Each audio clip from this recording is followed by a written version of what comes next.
I hated to walk. I hated to walk naked into it and show my skinny legs, but I subdued my pride and did it.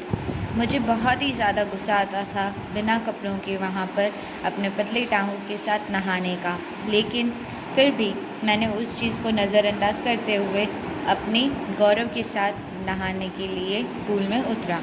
From the beginning, however, I had an aversion to the water when I was in it.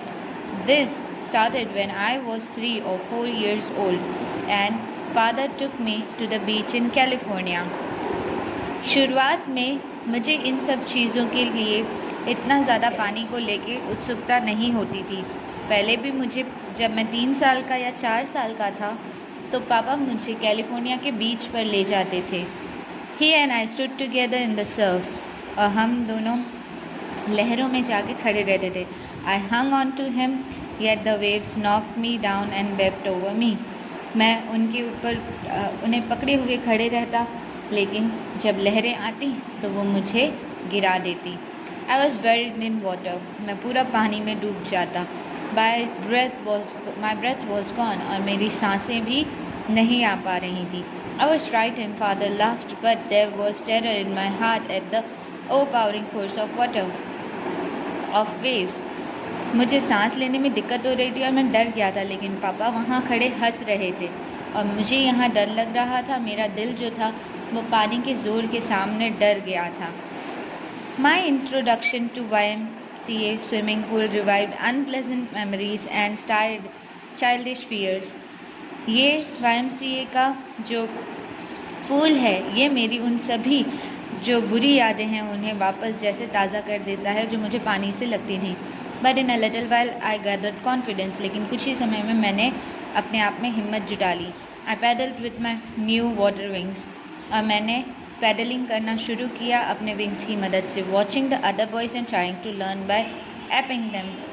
उनको देखते हुए दूसरे लड़कों को मैं उन्हीं की तरह करने की कोशिश कर रहा था. I did this 2 or 3 times on different days. ये मैं करीबन 2 और 3 बार करता था अलग अलग दिन. And was just beginning to feel at ease in the water. और अपने आप को जब एकदम आरामदायक पानी में महसूस करने लगा when the misadventure happened. तभी ही वो बुरी घटना हुई. I went to the pool when no one else was there. मैं एक दिन जब कोई नहीं था तब पूल में गया. The place was quiet. सारा पूल का इलाका शांत था. The water was still. और पानी बिल्कुल ठहरा हुआ था. And the tiled bottom was as white as and clean as a bathtub. और नीचे की टाइल्स इतनी ही सफ़ेद थी जैसे कि कोई bathtub. I was timid about going in alone. मैं बहुत ही ज़्यादा ज़िद्दी था अकेले जाने के लिए. So I set on the side of the pool to wait for others. और मैं वहाँ पर डरा हुआ भी था तो मैं वहाँ जाकर बैठ गया दूसरों का इंतज़ार करते हुए कि काश यहाँ कोई आ जाए तो मैं उनके साथ जाऊँगा. I had not been there long when in came a big bruiser. मैं वहाँ पर काफ़ी देर नहीं हुई थी बैठे हुए कि वहीं एक बड़ा लड़का आया. एक ग्रुप आया बड़े लड़कों का. Probably 18 years old. करीबन 18 साल के थे. He had thick hair on his chest. और उनके चेस्ट पर बड़े घने बाल थे. He was beautiful physical specimen with legs and arms. बड़े सुंदर दिखाई दे रहे थे. उनके पैर और हाथ बड़े ही muscular that showed rippling muscles. उनके मसल्स भी बहुत अच्छे थे. He yelled, "Hi skinny." और उसने मुझे आवाज़ दी, कैसे हो पतले लड़के? How do you like to be ducked? और तुम्हें यहाँ पर डक की तरह तैरने में कैसा मज़ा आ रहा है? इस तरह उन्होंने मुझे टीज़ किया.